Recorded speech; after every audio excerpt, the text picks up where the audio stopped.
কোথায় আমার সোনা মানিক, নারী ছেঁড়া ধন?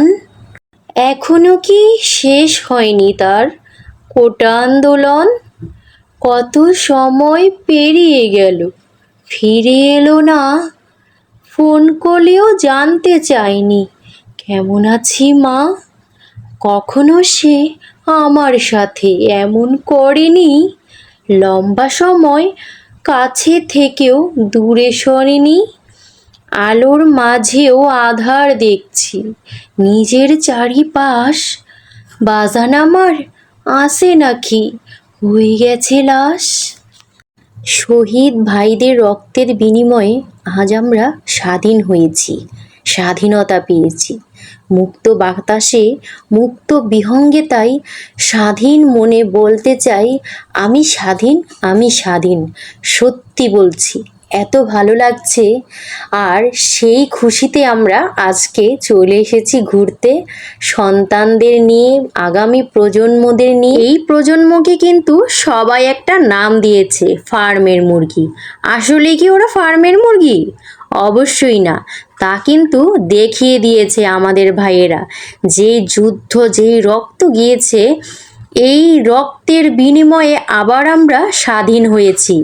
চাইলেই কিন্তু আমাদের ফার্মের মুরগিরা দেশি মুরগি হয়ে উঠতে পারে। এ যখন বড় হবে তখন কিন্তু আমাদের আবু সাঈদ, মুগ্ধ, শহীদদের কথা বইয়ের পাতায় পাতায় পড়বে এবং এমনই হয়তো একদিন ওদের মতোই হয়ে উঠবে। বিশ্বাস করবেন কিনা জানি না, যুদ্ধের কয়েকটা দিন যে কিভাবে কেটেছে আমার দিনগুলো, না পারি খেতে, না পারি ঘুমাতে, না পারি, মানে কি অবস্থা হয়েছিল।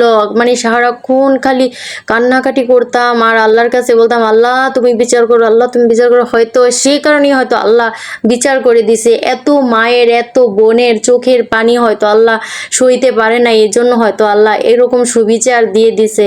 মানে তখন ইচ্ছে করছিল যদি ভাইদের পাশে ঢাল হয়ে যেতে পারতাম, যদি কাছে থাকতাম, কিছু একটা করতাম ভাইদের জন্য। মানে আমি তো অনেক দূরে থাকি, ঢাকায় থাকি না, তো খুব ইচ্ছে করছিল যে আন্দোলনে যাই এরকম। আমি ঢাকা ভার্সিটিতেও পড়ি না, আমি একজন গৃহিণী আসলে।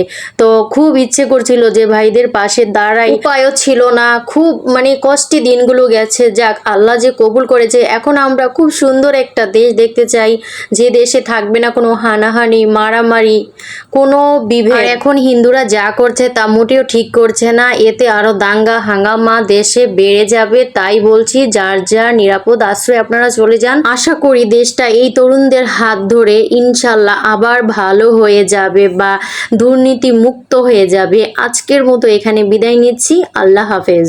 এমন দেশটি কোথাও খুঁজে পাবে না কো তুমি,